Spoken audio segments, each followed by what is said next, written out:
Aplikasi sukatan membulat.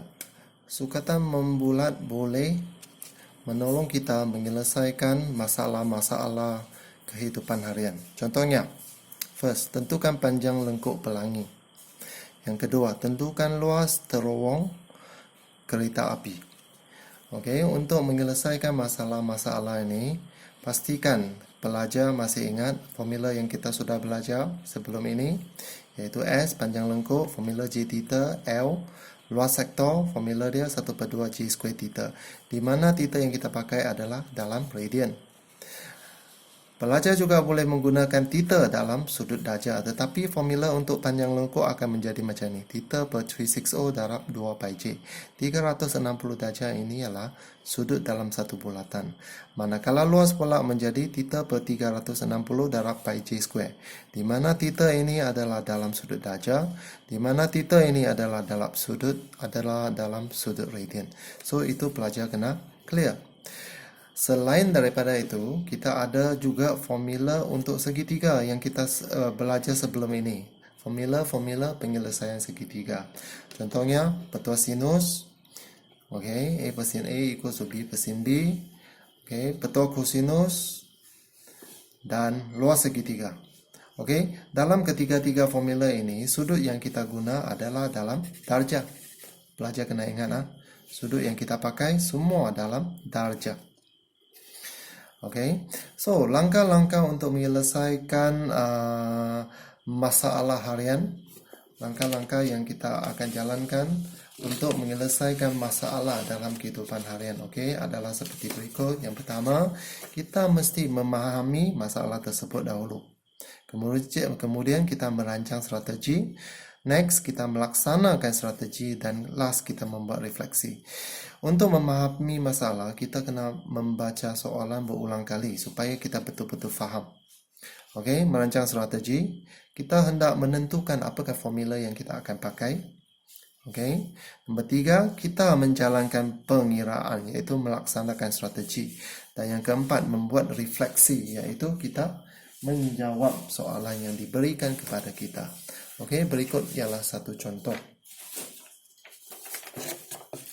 Ini adalah contoh yang terdapat dalam buku teks. Pelajar boleh rujuk. Dalam contoh ini kita ada satu terowong, okey, terowong kereta api. Ini terowong kereta api. Di mana jejari ialah 4 meter dan sudut AOC adalah 1.8 radian, diberi dalam radian.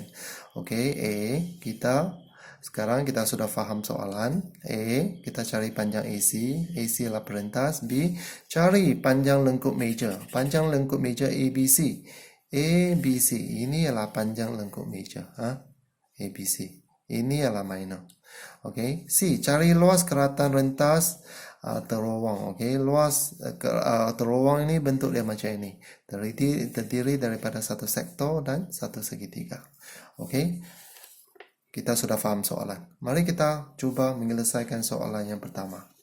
Okay, first, 1.8 radian. Maka kita akan tukar menjadi darjah. Sebab formulanya kadang-kadang kita pakai radian, kadang-kadang kita pakai darjah. Okay, di sini kita pakai darjah saja. Kita tidak pakai minit.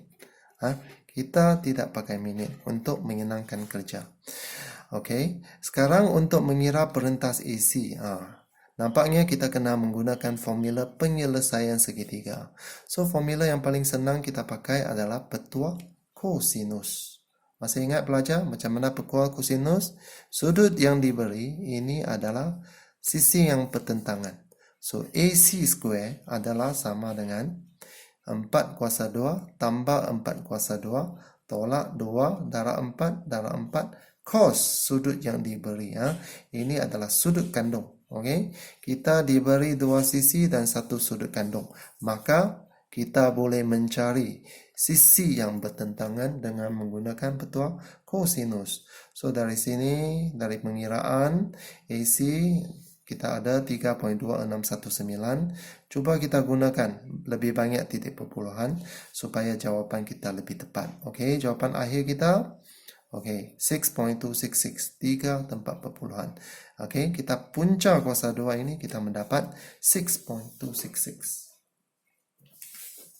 Itu ialah perentas AC. Okay, next. Kita hendak menyelesaikan soalan kedua pula. Okey, soalan kedua kita hendak mencari panjang lengkuk ABC.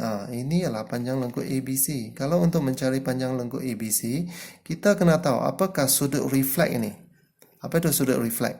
Sudut refleks adalah sudut yang lebih daripada 180, kurang daripada 360 darjah. So, sudut refleks ini ialah 2 pi tolak 1/8 radian. Kita dapat 4.484 radian. Ini radian. Samalah seperti apa yang kita buat. 360 darjah tolak sudut yang ini dalam darjah. Okey. So, di sini kita boleh menggunakan 2 pi sebagai 360 darjah. Tolak sudut 1.8 radian. Maka terus kita dapat jawapan dalam radian. 4.484. Ini adalah sudut refleks AOC. Cara ini. Okey, maka panjang lengkuk major AOC senang. So, S equal to J theta. Jejari ialah 4. Sudut yang kita dapat ialah 4.484. 4.484 radian. Maka panjang lengkuk ialah 17.936. Okey, senang. 17.936. Kita gunakan 3 tempat perpuluhan juga supaya jawapan kita lebih tepat. Okey, next. Soalan C pula. Okey, soalan C. Kita hendak mencari luas keratan rentas terowong. So, kita merancang strategi. Luas keratan terowong ini terdiri daripada satu luas segitiga dan satu luas sektor major ini. So, kita kena jumlahkan dua luas kawasan ini. So, first, cikgu cari luas segitiga. So, luas segitiga AOC.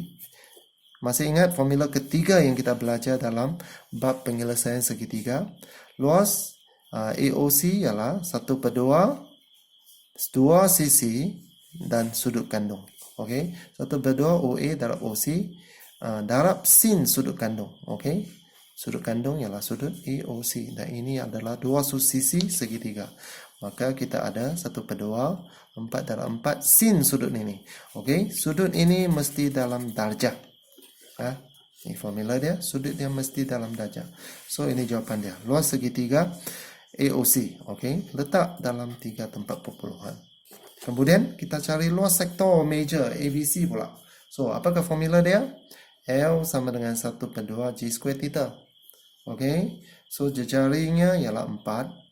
A, B, C, luas sektor major. So, jejari 4 dan sudutnya ialah 4.484 radian. Maka kita dapati luasnya ialah 35.872. So, 3 tempat perpuluhan. Sama juga. So, last, kita membuat refleksi, iaitu kita menjawab soalan. Apakah luas keratan rentas terowong? Okey, maka kita jumlahkan luas segitiga dan luas sektor major ABC. Ini adalah luas terowong. Kita membuat refleksi. Kita letak dalam 3 tempat perpuluhan juga. Okey. So, pelajar boleh menggunakan 4 langkah yang cikgu sebutkan tadi untuk menyelesaikan masalah.